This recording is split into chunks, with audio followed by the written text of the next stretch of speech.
So you have fallen down the ADHD rabbit hole and you have watched every video, every TikTok, every reel, read every post.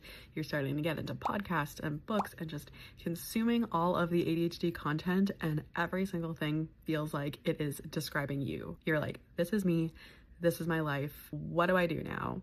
You're wondering if you might have ADHD, but nobody really tells you what the next step is.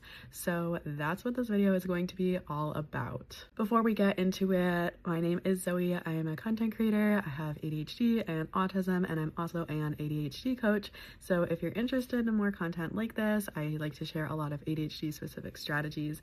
You can follow me here or the same username anywhere on the internet. Before anything else, I need to say it's really up to you. I'm just going to present you with some options, but everybody's journey with this is going to look different, and there's really no right or wrong answer. So I'm gonna share with you some options in, I guess, the order I would do them in, but you don't have to do them in this order necessarily. So let's just get into it. So I'm gonna assume you have already done a bunch of the research phase and you have seen enough to come to the conclusion that you feel like ADHD is quite possible for you. So I would say the next thing is really deciding if getting an official diagnosis is something that would be helpful or important for you. And I'll go over a few of the questions I would ask you to help you decide if it is the right decision for you. So the first thing is getting an official diagnosis going to help you access something? So if you're a student in school, this might be accessing academic accommodations, so things like getting extra time on tests or assignments or a different quiet writing room, things like that. It also might help you get funding for school. Sometimes there's specific funding for students with a disability. If you're in work, you can also possibly get accommodations. There might be other things, just tax credits or other benefits through the government that you might be eligible for. This all really depends on where you're at in your life and where you are in the world. So this would be a good time to investigate what might be possible for you to access if you had that official diagnosis. Medication can also be one of those things, but not necessarily. I'll get more into that in a little bit. But the next question I would ask is, would you feel satisfied with a self-diagnosis, or is the clarity of going through an official assessment something that would be meaningful to you? Are you okay with staying in that limbo of, I might have ADHD, I don't know for sure? Some people are okay just leaving it at that, but other people feel like it's really important for them to have that clarity and more certainty about it. So if that's you, then getting the professional diagnosis might be the right choice. The last thing I would touch on is, do you have the time, the energy, and the funds to do this right now? And even if it's not right now, that doesn't mean never, but getting a professionally done psychological assessment takes up a lot of those resources. It can be quite draining and emotional. It's generally a decent time investment of several hours to find an assessor, look to see if there's a publicly funded option, do intake forms, do the actual assessment, do the meeting to get the results. So there is quite a big time, and then of course the cost. So if there isn't any free funded options in your area, doing a private assessment can be quite pricey. So something to take into consideration is if you have any insurance right now that you may not have in the future that could help cover it, that might help bring you a little bit of clarity around whether now is the right time or not. Going back to the family doctor, I'm based in Canada, so that's really the perspective I have when talking about this. I think in the States, family doctors are like your general practitioner. I think that's what they call them there. But in my experience, I actually didn't need a super official diagnosis of ADHD to access medication. I just talked with my doctor about the symptoms, and they gave me a little screener, an ADHD screener, and then they were like, okay, let's try out the medication and see if those are helpful. So working with your doctor can also be a good starting point. I guess it also depends on your relationship with them and if you feel comfortable talking about this with them, but they can be a really helpful resource as well. And basically a necessary one if you want to do medication and try that out. Also possibly refer you to psychiatrists or those publicly funded assessments or just other resources that might be in your community. Again, depending, this is really going to heavily depend on where you are, but they might also know of like support groups and things like that. And on that note, finding community in the ADHD and greater neurodivergent community can be super beneficial.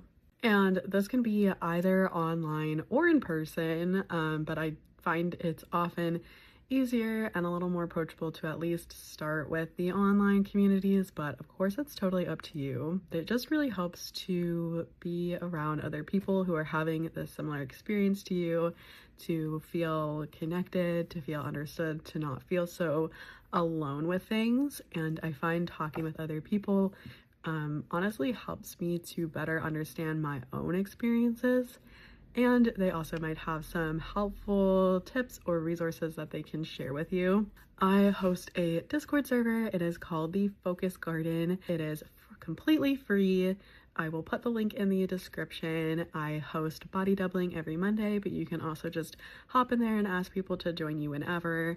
But it's really just a space for people with ADHD to come together, to chat. There's lots of fun channels. And I also have a lot of resource sharing channels. So that can be a place to start if you like Discord. The last kind of section to this video is that there is no diagnosis required to make changes to your life.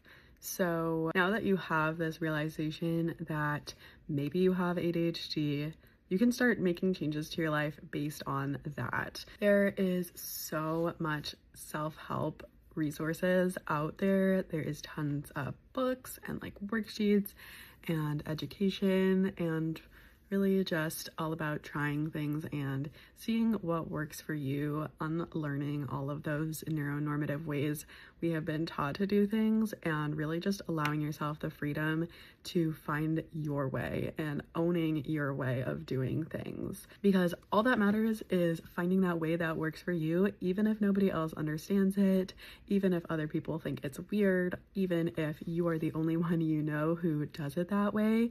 If you are able to find ways to go about things that actually work for you and let you live your life the way that you want to, that is all that matters.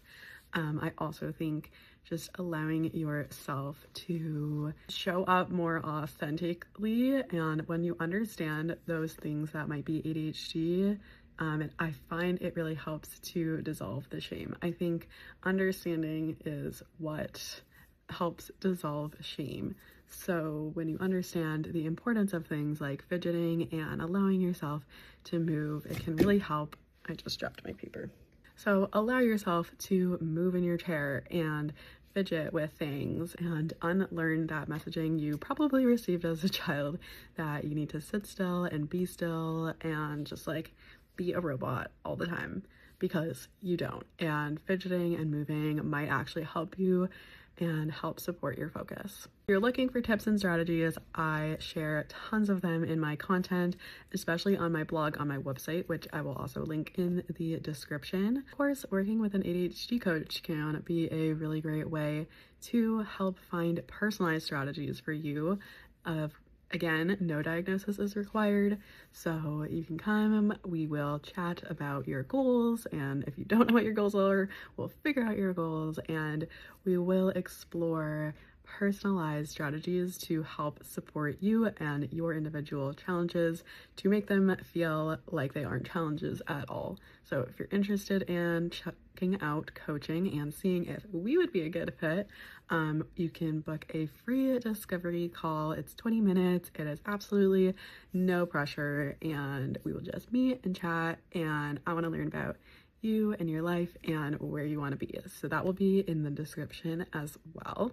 And I will leave you with a little tip / strategy in this video. I always see posts, especially on threads, of people being like, I think I have ADHD. What is like the strategy to help with this? And my biggest tip that kind of like encompasses everything is body doubling. I wish I knew about body doubling sooner because it genuinely feels like magic. If you don't know, body doubling is basically when you are just sitting in a space, whether it be in person or virtual, with other people who are focused working. Doesn't have to be the same thing, but just working with you, and it just really helps support your focus. It adds a little external accountability. It's really it's really cool. One website I use for virtual body doubling is called Focusmate, but you can also join my Discord server for virtual body doubling. In-person body doubling can literally just be something like going to the library or a coffee shop and working. You can also FaceTime with a friend and just be like, hey, do you want to hop on a FaceTime while we do our laundry together? So I think it's a great ADHD tip because you can basically add it to almost anything. Great, that's all I have for today's video. So if you were in that, oh my gosh, I might have ADHD phase, I hope you feel a little more clear on what your next steps can be. I'm always happy to chat or answer questions. If you have any, you can pop them in the comments or send me a DM on Instagram. Don't forget to like and share this video if you enjoyed it, and subscribe for more content like this, and I will see you in the next one. Bye.